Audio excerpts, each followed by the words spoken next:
Karnataka police ಇಲಾಖೆಯಲ್ಲಿ ಅತ್ಯಂತ ದಕ್ಷ, ಪ್ರಾಮಾಣಿಕ ಮತ್ತು ಖಡಕ್ ಅಧಿಕಾರಿಯಾಗಿ ಗುರುತಿಸಿಕೊಂಡಿರುವ ಐಪಿಎಸ್ ಅಧಿಕಾರಿ ಅಲೋಕ್ ಕುಮಾರ್.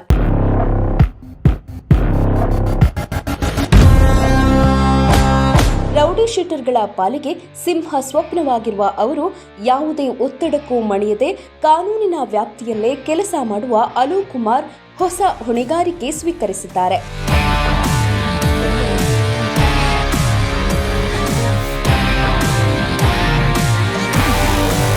ಇಂದು ಬೆಳಗ್ಗೆ 10:30ಕ್ಕೆ ಬೆಂಗಳೂರಿನ ಫ್ರೀಡಂ ಪಾರ್ಕ್ ರಸ್ತೆಯಲ್ಲಿರುವ ಕಾರಾಗೃಹ ಇಲಾಖೆಯ ಕೇಂದ್ರ ಕಚೇರಿಯಲ್ಲಿ ಕರ್ನಾಟಕ ಕಾರಾಗೃಹ ಮತ್ತು ಸಂಶೋಧನಾ ಸೇವೆಗಳ ಡಿಜಿಪಿ ಹುದ್ದೆಯನ್ನು ಅಲೋಕ್ ಕುಮಾರ್ ಅಧಿಕಾರಾರೂಢರಾಗಿ ಸ್ವೀಕರಿಸಿದ್ದಾರೆ.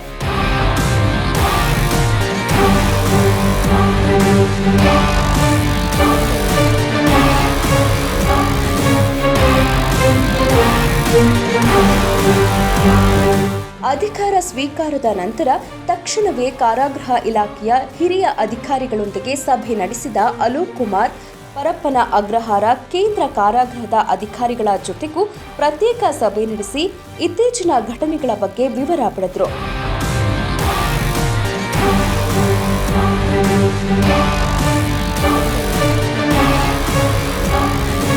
ಜೈಲುಗಳಲ್ಲಿನ ಅಕ್ರಮಗಳ ಬಗ್ಗೆಯೂ ಈ ಸಭೆಯಲ್ಲಿ ಚರ್ಚೆ ನಡೆದಿದೆ. ಅಧಿಕಾರ ಸ್ವೀಕಾರದ ಬಳಿಕ ಮಾಧ್ಯಮಗಳೊಂದಿಗೆ ಮಾತನಾಡಿದ ಡಿಜಿಪಿ ಅಲೋಕ್ ಕುಮಾರ್, ನನ್ನ ಅಧಿಕಾರಿಗಳ ಜೊತೆಗೆ ಸಮಾಲೋಚನೆ ನಡೆಸಲಾಗುವುದು. ನಂತರ ಸಮಸ್ಯೆಗಳನ್ನು ಅರ್ಥೈಸಿಕೊಂಡು ಅವುಗಳನ್ನು ಗುರುತಿಸಬೇಕು. ನಾನು ಕರ್ನಾಟಕದ ಮೂಲೆ ಮೂಲೆಗಳಲ್ಲೂ ಕೆಲಸ ಮಾಡಿದ್ದೇನೆ. ಮೊದಲು ಬೈಲಹೊಂಗಲ ಕಾರಾಗೃಹ ಸೇರಿದಂತೆ ರಾಜ್ಯದ ಎಲ್ಲಾ ಕಾರಾಗೃಹಗಳನ್ನು ಭೇಟಿ ಮಾಡಿದ್ದೇನೆ. ಆಗಲೂ ಎಲ್ಲ ಕಾರಾಗೃಹಗಳ ಸಮಸ್ಯೆಗಳ ಬಗ್ಗೆ ಸಂಪೂರ್ಣ ಮಾಹಿತಿ ಪಡೆದಿದ್ದೇನೆ. ಕಾರಾಗೃಹ ಎಂದರೆ ಕೇವಲ ಶಿಕ್ಷೆ ಮಾತ್ರವಲ್ಲ, ಸುಧಾರಣೆ ಕೂಡ ಅಷ್ಟೇ ಮುಖ್ಯ. ಜೈಲುಗಳಲ್ಲಿ ಸಿಬ್ಬಂದಿ ಕೊರತೆ ಇದೆ. ಸುಧಾರಣಾ ಕಾರ್ಯಕ್ರಮ ತರುವುದು ಕಷ್ಟ ಕೆಲಸವಾಗಿದೆ. ಸ್ಥಳೀಯವಾಗಿ ಹಲವು ಸಮಸ್ಯೆಗಳಿವೆ. ಇವೆಲ್ಲವೂ ನಾನು ಗಮನದಲ್ಲಿಟ್ಟುಕೊಂಡಿದ್ದೇನೆ. ಜೈಲಿನ ಸಿಬ್ಬಂದಿ ನನ್ನ ಜೊತೆಗೆ ಚೆನ್ನಾಗಿ ಪ್ರಾಮಾಣಿಕರಾಗಿ ಕೆಲಸ ಮಾಡಿದರೆ ನಾನು ಅವರನ್ನು ಸ್ನೇಹಿತರಂತೆ ನೋಡಿಕೊಳ್ಳುತ್ತೇನೆ. ಆದರೆ ಉದ್ದೇಶಪೂರ್ವಕವಾಗಿ ತಪ್ಪು ಮಾಡುವ ಸಿಬ್ಬಂದಿಯನ್ನು ಬೇರೆ ರೀತಿಯಲ್ಲೇ ನೋಡಬೇಕಾಗುತ್ತದೆ ಎಂದು ಎಚ್ಚರಿಕೆಯ ಸ್ವರದಲ್ಲಿ ಹೇಳಿದ್ದಾರೆ. ಈಗ ಜಸ್ಟ್ ನಾನು ಚಾರ್ಜ್ ತಗೊಂಡಿದ್ದೇನೆ.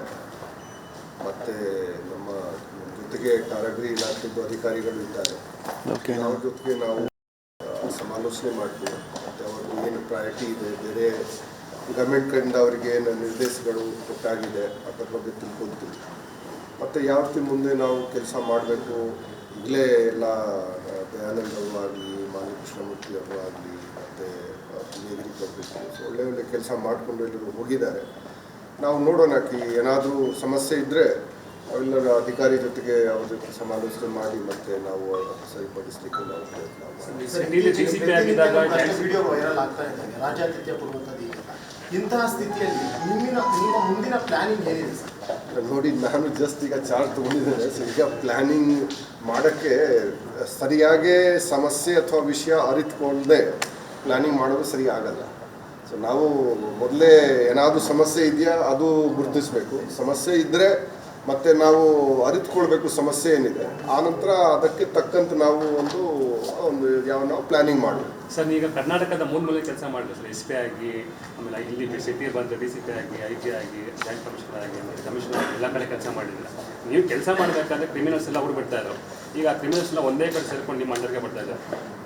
ಇಲ್ಲ ನೋಡಿ, ಇಲ್ಲಿ ನಮ್ಮದು ಯಾವಾಗ ನಿನ್ನೆ ಸಾಯಂಕಾಲ ಪೋಸ್ಟಿಂಗ್ ಆಯಿತು, ನೀವು ಹೇಳಿದ ಹಾಗೆ ನಾನು ಕರ್ನಾಟಕದ ಮೂಲೆ ಮೂಲೆಯಲ್ಲಿ ಕೆಲಸ ಮಾಡಿದ್ದೀನಿ. ಮತ್ತು ಕರ್ನಾಟಕದ ಮೂಲೆ ಮೂಲೆದು ಕಾರಾಗೃಹ ಕೂಡ ನೋಡಿದ್ದೇನೆ.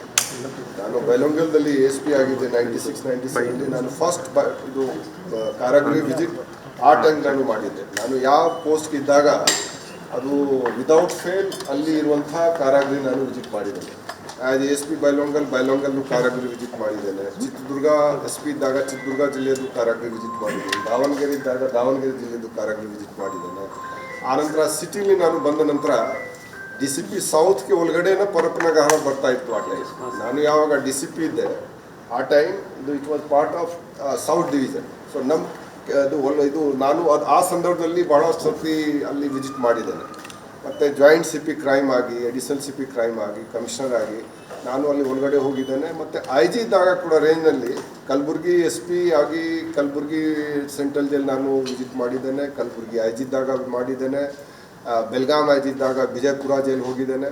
ನಾನು ನೋಡಿದ್ದೇನೆ, ಕೆಲವು ವಿಷಯಗಳು ನಮಗೆ ಗೊತ್ತಿದೆ.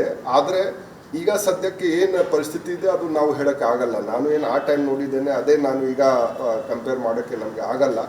ಆದರೆ ಇದು ಡಿಪಾರ್ಟ್ಮೆಂಟ್ದು ಹೆಸರು ನಾನು ಫಸ್ಟ್ ಟೈಮ್ ನಿನ್ನೆ ನೋಡಿದೆ. ಅದು DGP prison and correctional services ಇದೆ ಹೆಸರು.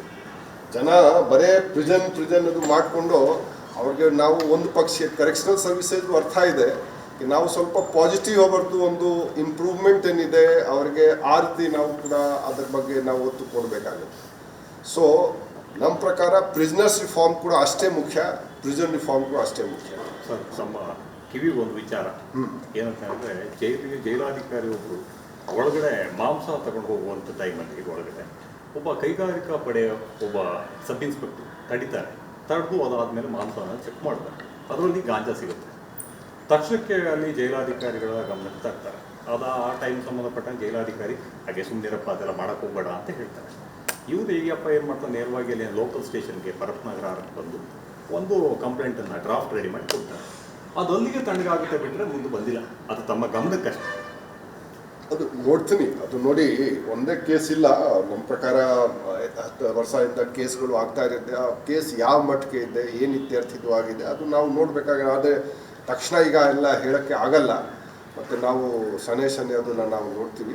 ಏನು ನಾವು ಮಾಡಬೇಕು ನೋಡಿ, ಯಾವ ಕಡೆ ನಾವು ಕೆಲಸ ಮಾಡಿದ್ದೀವಿ ಅದು ಆ್ಯಸ್ ಎ ಟೀಮ್ ನಾವು ಮಾಡಿದ್ವಿ. ಇಲ್ಲಿ ಕೂಡ ಏನಿದಕ್ಕೆ ನಾವು ನಮ್ಮ ಆಫೀಸರ್ಸ್ ಕೋಆಪ್ರೇಷನಿಂದ ಜೊತೆಗೆ ಅವ್ರಿಗೆ ಕರ್ಕೊಂಡು ಸ್ವಲ್ಪ ಅವ್ರದ್ದು ಸ್ಪೀಡ್ ಜಾಸ್ತಿ ಮಾಡಬೇಕು, ಮೇ ಬಿ ನಮ್ಮ ಸ್ಪೀಡ್ ಸ್ವಲ್ಪ ಸ್ಲೋ ಮಾಡಬೇಕು, ಅಷ್ಟು ಮಾಡಿಕೊಂಡು ನಾವು ಹೋಗ್ತೀವಿ. ಆದರೆ ನಾವು ಜೊತೆಗೆ ನಾವು ಹೋಗಬೇಕು. ಅದು ಇಲ್ದಿದ್ರೆ ಅದು ಆಗಲ್ಲ. ಮತ್ತು ಸ್ಟಾಫ್ದು ಕೋಆಪ್ರೇಷನ್ ಬೇಕಲೇಬೇಕು. ಆದರೆ ಸ್ಟಾಫ್ ಏನಿದೆ, ನಾವು ಬೋನಫೈಡ್ ಮಿಸ್ಟೇಕ್ ಇದ್ದರೆ ಸರಿ, ಆದರೆ ಬೇರೆ ಅವರು ಯಾವ ಅಕ್ರಮಕ್ಕಿದ್ದು ಇದ್ದರೆ ನಮ್ಮ ಪ್ರಕಾರ ಅದು ಎಲ್ಲ ನಮ್ಮ ಪ್ರಕಾರ ಎಕ್ಸೆಪ್ಟ್ ಮಾಡೋಕ್ಕೆ ಆಗಲ್ಲ. Zero tolerance regarding that. ಆದರೆ ನಾವು ಈಗಕ್ಕಿಲ್ಲ, ಅವರು ಅಕ್ರಮ ಮಾಡ್ತಾ ಇದ್ದಾರೆ, ನಮ್ಮ ಟೈಮ್ಗೆ ಮಾಡಿದರೆ ಅದು ನಾವು ನೋಡಬೇಕು. ನಾವು ಹಳೆ ಕಥೆ definitely for the purpose of investigation ಬೇರೆ ನಾವು ನೋಡ್ತೀವಿ. ಆದರೆ ನಾವು ಒಂದು ಫ್ರೆಶ್ ಇದು ವ್ಯೂ ನಾವು ತಗೊಳ್ತೀವಿ. ನಮ್ಮ ಯಾರು ಸಿಬ್ಬಂದಿ ಇದ್ದಾರೆ, ಅಧಿಕಾರಿ ಇದ್ದಾರೆ, ಯಾವ ರೀತಿ ಕೆಲಸ ಮಾಡ್ತಾರೆ ಆ ಇದು ಪ್ರಕಾರ ನಾವು. ಸರ್, ಜೈಲಲ್ಲಿ ಪದೇ ರೈಡ್ ಮಾಡಿದಾಗ ಮೊಬೈಲ್ ಸಿಗ್ತಾ ಇದೆ. ಆನ್ಲೈನು ಸುಮಾರು 2 ತಿಂಗಳಲ್ಲಿ 6 FIRಗಳಾಗಿದೆ, 64 ಮೊಬೈಲ್ ಸೀಸಲ್ ಆಗಿದೆ. ಮುಂದೆ ನೀವು ಯಾವ ರೀತಿಯಲ್ಲಿ ತಡೆಗಟ್ತೀರಾ ಸರ್?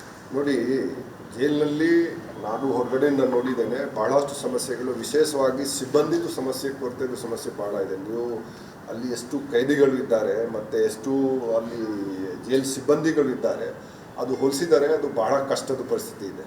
ನಾನು ಆ್ಯಸ್ ಐ ಜಿ ಕಲಬುರ್ಗಿ ರೇಂಜಲ್ಲಿ ಇದ್ದಾಗ ಒಬ್ಬರು ಒಂದು ದಿವಸ ಈ ಕೆಲವು ವಾರ್ಡನ್ ಮೇಲೆ ಅಟ್ಯಾಕ್ ಮಾಡಿಬಿಟ್ರು ಕೆಲವು ರೌಡಿಗಳು, ಅಲ್ಲಿ ಯಾರು ಒಳಗಡೆ ಇತ್ತು. ಈ ರೀತಿ ಘಟನೆ ಫಸ್ಟ್ ಇಲ್ಲ. ಈಗ ಮೊನ್ನೆ ತಾನೇ ಕಾರವಾರದಲ್ಲಿ ಕೆಲವು ಮ್ಯಾಂಗ್ಳೂರ್ ಜೈಲಿಂದ ಶಿಫ್ಟ್ ಮಾಡಿದರೆ ಅವರು ಅಲ್ಲಿ ಸಿಬ್ಬಂದಿಗಳ ಮೇಲೆ ಅಟ್ಯಾಕ್ ಮಾಡಿದ್ದಾರೆ. ಸೊ ನಾವು 2 ಪಾರ್ಟ್ ನಾವು ನೋಡಬೇಕಾಗತ್ತೆ. ನಾವೇನಿದಕ್ಕೆ ನೀವು ಅಷ್ಟು ಸುಲಭ ಇದ್ದಿದ್ದರೆ ಭಾಳ ಹಿಂದೆನೇ ಇದು ಎಲ್ಲ ಸಾಲ್ವ್ ಆಗ್ತಿತ್ತು. ನಾನು ಕೂಡ 15 ವರ್ಷದಿಂದ ಅದು ನಾನು as A joint CP crime ನಾನು ಚೆಕ್ ಮಾಡೋಕ್ಕೆ ನಾನು ಬಂದಿದ್ದೆ 2009-10ನಲ್ಲಿ. ಜಾಮರ್ ಹಾಗೆ ಕೆಲಸ ಮಾಡ್ತಾಯಿದ್ದೆ. ಈ 15 ವರ್ಷ ಆಯಿತು. ನಾನು 2010ನಲ್ಲಿ ನಾನು ಜೈಲ್ ಒಳಗಡೆ ಹೋಗಿದ್ದೆ. ಎಲ್ಲ ಈ ಸರ್ವಿಸ್ ಪ್ರೊವೈಡರ್ಸ್ ಕರ್ಕೊಂಡು ಹೋಗಿ ನಿಮ್ಮದು ಯಾಕೆ ಇದು ಬರ್ತಾ ಇದೆ, ನಿಮಗೆ ಯಾಕೆ ಚೆಕ್ ಆಗ್ತಾ ಇದೆ, ಅಷ್ಟು ಸುಲಭ ಆಯಿತು. ಈಗ ಈಗಲೇ ನಾನು ನೋಡ್ತಾ ಇದ್ದೀನಿ ಸೋಷಿಯಲ್ ಮೀಡಿಯಲ್ಲಿ ಭಾಳಷ್ಟು ಜನ ನಮಗೆ ಹೇಳ್ತಾ ಇದ್ದಾರೆ, ಸರ್ ಇದು ಜೈಲ್ ಜಾಮರ್ ಸಲುವಾಗಿ ನಮಗೆಲ್ಲ ಅಲ್ಲಿ ಇದು ನಮಗೆ ಸಿಗ್ತಾ ಇಲ್ಲ, ಸಿಗ್ನಲ್ ಸಿಗ್ತಾ ಇಲ್ಲ, ನೀವು ಬಂದಂತ ಏನಾದರೂ ಮಾಡಿ. ಸೊ ಇದು ಬಹಳಷ್ಟು ಇದು ಒಂದು ಕಾಂಪಿಟಿಂಗ್ ಇಂಟ್ರೆಸ್ಟ್ಗಳು ಇವೆ. ಒಂದು ಕಡೆ ಇದಕ್ಕೆ ಕೈದಿಗಳಿಗೆ ಯಾವುದು ಸಿಗಲೇಬಾರ್ದು, ಇನ್ನೊಂದು ಕಡೆ ಇದಕ್ಕೆ ನಾವು ಅಷ್ಟು ನೀವು ಮಾಡೋಕ್ಕೆ ಹೋದರೆ ಇದು ಈಗ ಮೊದಲೇ ಔಟ್ಸ್ಕರ್ಟ್ಸ್ ಮೇಲೆ ಇತ್ತು, ಈಗ full heart of the city ಆಗಿಬಿಟ್ಟಿದೆ ಪರಪ್ಪನಗರ. ಅಲ್ಲಿ ಸುತ್ತಮುತ್ತೆಲ್ಲ ಜನಸಂದಣಿ ಜಂಗ್ಲೆ ಹಾಗೆ ಇದೆ. ಸೊ ನಾವು ಎಲ್ಲ ನೋಡಬೇಕಾಗತ್ತೆ. ನಾವು ಹಾಗೆ ಆಫ್ ಇದ್ದಕ್ಕಿಲ್ಲ ಈ ಹಂಗೆ ಮಾಡಿಬಿಡ್ತೀವಿ ಹಿಂಗೆ ಮಾಡಿಬಿಡ್ತೀವಿ ನಮ್ಮ ಪ್ರಕಾರ ಅದು ಹೇಳೋದು ಸರಿ ಆಗಲ್ಲ. ಡೆಫಿನೆಟ್ಲಿ ಒಂದು ನಾವು ಹೇಳ್ಬೋದು, ಒಂದು ಪದ ಇದೆ ಆಪ್ಟಿಮಮ್ ಸೊಲ್ಯೂಷನ್. ಆಪ್ಟಿಮಮ್ ಸೊಲ್ಯೂಷನ್ ಏನಿದೆ ನಾವು ಹುಡುಕಬೇಕಾಗತ್ತೆ. ಅದು ನೋಡಿಕೊಂಡು ಅದು ಆ ಪ್ರಕಾರ ನಾವು ಕೆಲಸ ಮಾಡಬೇಕು. ಸರ್, ಕೊನೆಯದಾಗಿ ಸಿಬ್ಬಂದಿಗೆ ಮತ್ತು ಅಲ್ಲಿನ ಪ್ರಿಸನ್ಸ್ಗೆ ಏನಾದರೂ ಮೆಸೇಜ್ ಕೊಡೋದು ಏನು ಕೊಡ್ತೀವಿ? ಮೆಸೇಜ್ ನೋಡಿ ಅಷ್ಟೇ ನಾನು ಕೊಡೋದು, ನೋಡಿ ನಾವು ಅವ್ರದ್ದು ಟೀಮ್ ಲೀಡರ್ ಹಾಗೆ ನಾವು ಇದ್ದೀವಿ. ಅವರು ನಿಮ್ಮ ಜೊತೆಗೆ ಚೆನ್ನಾಗಿ ಕೆಲಸ ಮಾಡಿದರೆ ನಾನು ಆ ರ್ಯಾಂಕ್ ಇದು ಎಲ್ಲ ನೋಡಲ್ಲ. ಅವರು then they are my friends. ಅದು ಯಾರೂ ಆಗಲಿ ಅದು ಇಲ್ಲ. ಮತ್ತು ಸ್ವಲ್ಪ ಅದು ನಾವು ಯಾರು ಮುದ್ದಾಂ ತಪ್ಪು ಮಾಡ್ತಾರೆ, ಯಾರು ಏನಾದರೂ ಶಾಮೀಲಾಗ್ತಾರೆ, ಮತ್ತು ನಾವು ಬೇರೆ ರೀತಿ ನಾವು ನೋಡಬೇಕಾಗತ್ತೆ, ಗೊತ್ತಿದೆ. ಆದರೆ ಯಾರು ಒಳ್ಳೆ ಕೆಲಸ ಮಾಡ್ತಾರೆ ನಾವು ಡೆಫಿನೆಟ್ಲಿ ಅವರಿಗೆ ಎನ್ಕರೇಜ್ ಮಾಡಬೇಕು, ನಾವು ಗುರುತಿಸಬೇಕು.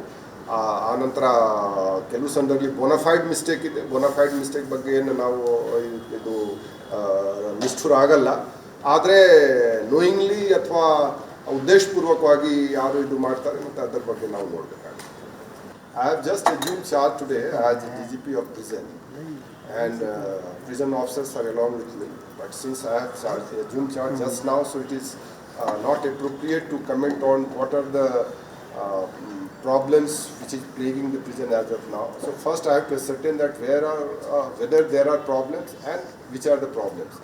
Once I identify them, then I will discuss with my officers, with my team, and then we will take appropriate action. There has been lot of like coverage of issues relating to prison in the newspapers in recent past, but the officers, they have been trying their best to take actions.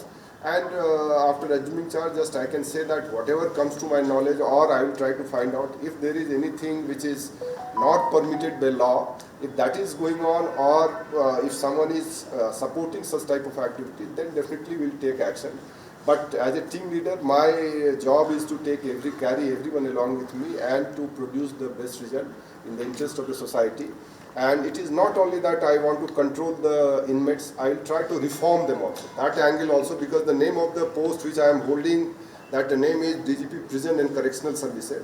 So in the past also I have taken such type of exercises when I was DCP South. Then I had taken this criminal reform, some initiative I had taken in South Division.